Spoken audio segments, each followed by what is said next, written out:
네, 6주차 2강에서는 적응과 정신건강에 대해서 살펴보도록 하겠습니다. 그 첫 번째가 적응의 의미, 그 다음으로는 적응과 부적응이 어떠한 의미를 가지는지, 자, 마지막으로 적응과 정신건강에 대해서 살펴보도록 하겠습니다. 첫 번째, 적응과 정신건강에서 적응의 의미입니다. 음, 여러분, 어떠한 환경이나 어떠한 새로운 장소에 적응을 잘한다라는 말은 무엇이죠? 네, 낯선 장소나 낯선 환경이지만 내가 그 속에서 뭔가 편안함을 느끼고 약간의 조금 설렘, 긴장감이 있지만은 그렇게 저렇게 내 신체적인, 정신적인 이런 상태가 온전하다라는 의미겠죠. 자, 그래서 여기서 말하는 적응에 대한 사전적인 의미는 적합하다, 뭔가. 나랑 조금 그냥 맞는 것 같아. 그 다음에 수능적이다. 그 다음에 뭔가 일치한다. 내가 조절 가능하다. 또는 조정할 수 있다. 수정할 수 있다라는 의미를 내포하고 있고요. 자, 그렇기 때문에 적응시킨다라는 의미는 어떤 방법으로 변화시켜서 환경의 어떤 특정한 요구에 내가 뭔가 들어맞게 만들어 갈 수 있다라는 의미입니다. 자, 언제쯤 우리가 적응에 관련된 얘기를 많이 하나요? 그렇죠. 새학기라든지 신학기 또는 이제 새로운 학년이 바뀌었을 때, 그쵸? 네, 요럴 때 우리는 이제 적응이라는 얘기를 많이 하는데, 자, 한마디로 말해서 이 적응이라는 것은 유기체가 유아, 아동 또는 여러분이 이런 환경 자극에 적절하게 반응을 하여 스스로의 욕구를 어떻게 해요? 조정함으로써 네, 좀 편안한 상태, 균형을 이루고 생존을 유지하기 위해서 네, 이렇게 적응해 나가는 과정을 우리는 적응이라고 합니다. 네, 다음으로는 심리학적 차원에서 적응을 정의를 하면 한마디로 주변 환경과의 조화로운 관계이다라고 정의하고 있습니다. 다시 말해서 영유아, 아동 또는 여러분 이러한 개체의 이런 욕구와 무엇 간의 조화를 이루어야 한다고요? 네, 환경입니다. 자, 이러한 인간이 네, 환경과의 네, 조화를 어떻게 이루는지에 따라서 이런 욕구를 만족시켜 나가는 행동의 과정이다. 적응은 한마디로 결과가 아니라 그런 행동을 만들어가는 과정이다. 또는 내가 욕구를 잘, 네, 좌절하거나 좀 조정해 나가는 거. 이런 갈등을 어떻게 합리적으로 해결해 나가는 행동 과정이다. 라고 설명할 수 있습니다. 자, 여기 지금 나와 있는 적응과 비슷한 개념들이 여러분 첫 번째 수능 또는 동화 많이 들어보셨죠? 이 두 가지 개념을 이해를 하면 좀 더 적응을 잘 이해할 수 있으실 건데요. 첫 번째 수능은 주어진 환경이나 또는 여건, 상황에 어떻게 자기 자신을 맞추어가는 좀 소극적인 적응 과정이라고 한다면 동화는 조금 더 적극적인 적응 과정인데요. 자신의 이런 욕구를 충족시키기 위해서 주변의 환경 요인을 살짝살짝 변화시키거나 내가 뭔가 능동적으로 행동을 해감으로 인해서 적응하는 과정을 우리는 동화라고 합니다. 자, 이러한 적응을 네, 인간의 이런 신체적 또는 사회적 욕구를 만족시킬 수 있는 이런 능력을 포함하는 환경과의 조화로운 관계이다라고 말할 수 있는데요.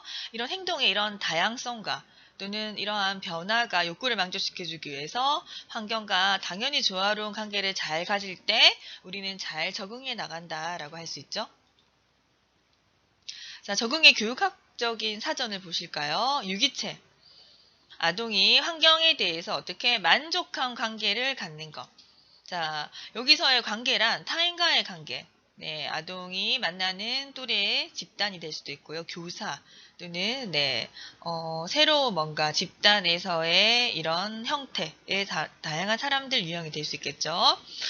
자, 뿐만 아니라 사회 규범이라든지 질서에 대해서 조화로운 행동을 하는 것 또한 적응이다. 자, 결국 이렇게 해서 원만한 관계를 유지시켜 나가는 것이 바로 적응이다. 자, 지금까지 여러 가지 적응의 정의에 대해 살펴보셨는데요. 한마디로 말해서 그러면 적응이란 뭐죠? 개체와 환경과의 능동적인 상호관계이다라고 정의할 수 있습니다.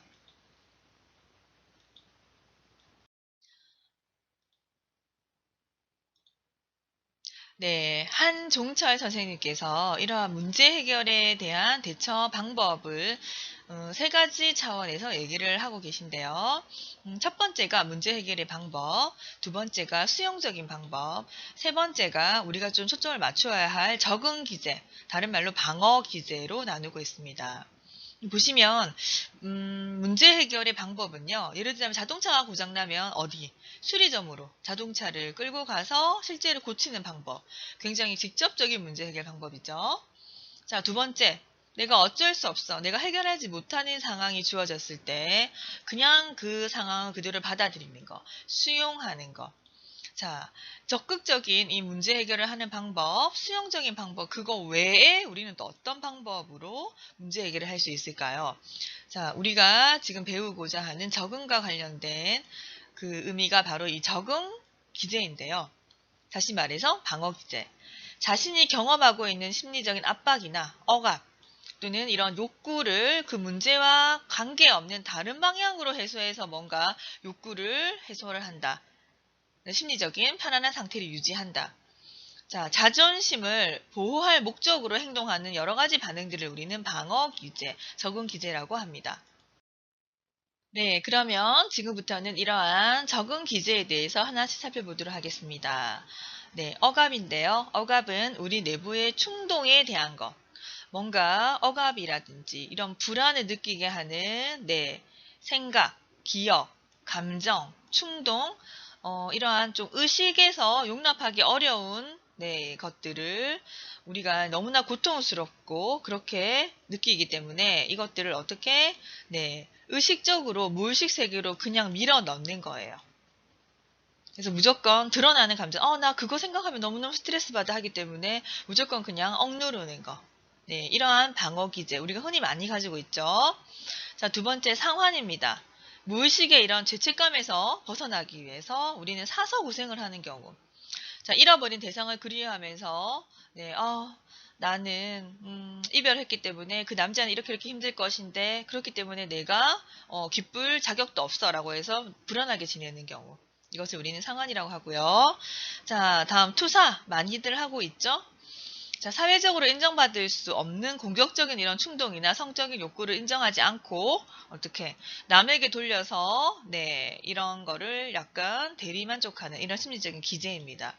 그래서 자신의 결점을 다른 사람이나 사물 탓으로 돌림으로써 자신의 불안을 해소하는 것이 바로 투사이죠. 대부분 이제 부모님이 어떠한 상황에서 자신이 이루고자 하는 목표를 도달 못했을 때 이런 감정이 남아서 자신의 자녀에게 투사를 하는 경우를 우리는 많이 볼 수 있죠. 자, 그 다음 적응 기제가 부정입니다. 자, 의식화되면서 도저히 감당하지 못하는 어떠한 생각, 욕구, 현실적인 존재를 어떻게 해요? 무의식적으로 그냥 무조건 부정해 버리는 거. 자, 존재하는 위험이라든지, 불쾌한 이런 현실을 부정함으로 인해서 우선 일시적으로라면, 이런 불안을 회피해서 편안한 상태를 유지하는 것. 자, 이 적응 기제에서의 부정도 실제로는 좀 일시적인 상황일 수밖에 없겠죠. 그 다음 반동 형성입니다. 자, 반동 형성은 무의식 속에서 받아들여질 수 없는 이런 생각, 욕구, 충동들을 정반대의 것으로 오히려 과잉 표현하려는 것. 그래서 원래의 생각, 그걸 가진 이런 것들을 의식화하지 못하게 하는 기제이죠. 그 다음에 합리화인데요. 자, 합리화도 우리가 많이들 하고 있는 방법인데, 정당하지 못한 어떠한 자기 행동에 대해서 그럴듯한 이유를 붙여서 정당화하거나, 그 다음에 불안을 나름대로 제거해서 의식은 물론 윤리적인 도덕에까지 부합하도록 합리화하려는, 설명하려는 심리 기제를 얘기합니다.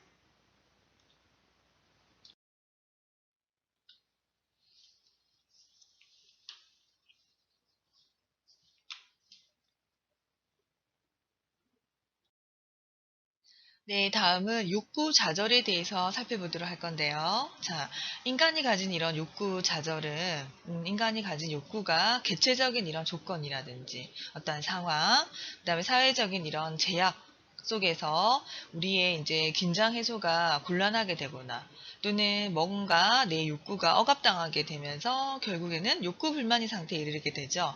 이렇게 욕구 불만인 상태에 빠르게 이어지는 이 정서적인 상태를 우리는 욕구 좌절이라고 얘기할 수 있습니다. 자, 그러면 이런 욕구 좌절의 원인에는 어떤 것들이 있을 수 있을까요? 첫 번째 욕구의 종류에 따라서 욕구 좌절이 달라질 수 있겠죠. 그래서 어떤 욕구는 개인에 따라서 괜찮아. 나는 이러한 욕구에 대해서는 조금 민감하게 욕구 좌절을 많이 경험해. 우리가 왜 지난주에 욕구의 여러 가지 종류, 10가지 종류에 대해서도 과제를 한번 해보신 적이 있죠. 그래서 이런 다양한 욕구의 종류에 따라서 욕구 조절의 원인이 될 수 있다. 자, 그 다음에 같은 욕구라 하더라도 환경적인 컨디션, 조건에 따라서 이 욕구 좌절의 원인에 영향을 미칠 수 있습니다. 자, 그 다음에 개인 욕구 수준의 차이.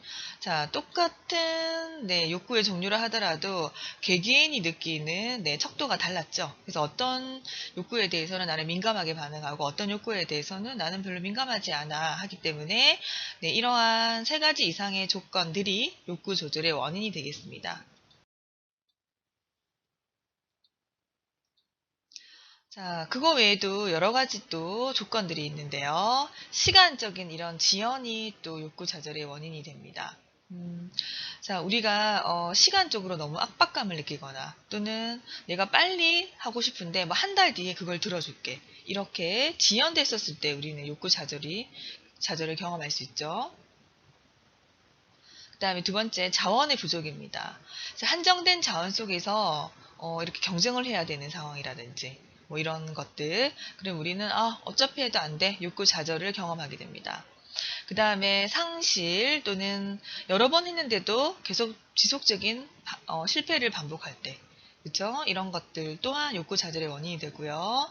그 다음에 이제 뭐 무기력증과도 같은 말인데 인생에 대해서 무의미함을 느낄 때 어떠한 욕구도 만족스럽지 않아 해서 욕구 좌절의 원인이 되겠죠. 네, 다음은 욕구를 조절하는 방법에 대해서 살펴보도록 하겠습니다.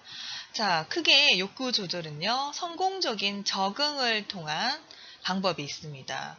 자, 이러한 방법은 조금 더 효과적이고 합리적인 상황이 되겠죠. 자, 그런데 그렇게 하지 못하는 비효과적인 또는 비합리적인 경우에는 우리는 정신적인 조금 불안 또는 불건강을 접하게 되죠. 첫 번째, 성공적인 적응을 잘했다라는 경우는 목표 해결을 위한 직접적인 노력이 굉장히 증가하게 될 수 있죠. 그다음 당면한 이런 사태에 대해서 내가 다시 한번 재평가를 하거나 욕구 충족을 위한 또 다른 새로운 목표를 또 발견할 수 있는 굉장히 긍정적인 측면의 욕구 조절하는 방법이 되겠습니다. 자, 이와 반대로 정신적으로, 정서적으로 굉장히 이렇게 불건강한 상태인 경우에는 불완전한 적응은 깨할 수가 없습니다. 네, 그래서 결국에는 이런 것들이 지속적인 노출됐을 경우에는 바람직한 성격 형성에도 지장을 주게 되죠. 네, 다음은 욕구 좌절의 다양한 유형에 대해서 살펴볼 건데, 그 첫 번째로 퇴행에 대해서 살펴보도록 하겠습니다. 자, 퇴행은 욕구 불만에 의해서 성격의 구조 변화가 미발달된 상태로 다시 돌아가는 거. 자, 발달이 진행되고 있는데 이전의 발달 상태로 돌아가는 것을 얘기합니다. 그래서 미분화된 단순하고 굉장히 유치한 행동을 보이는 거. 그래서 뭐 동생이 태어나거나 이런 경우에 유아가 보이는 퇴행 행동에 뭐 예를 들 수 있겠죠. 자, 이러한 퇴행 현상 또한 욕구 좌절의 여러 가지 반응 유형의 한 가지 형태로 볼 수 있습니다.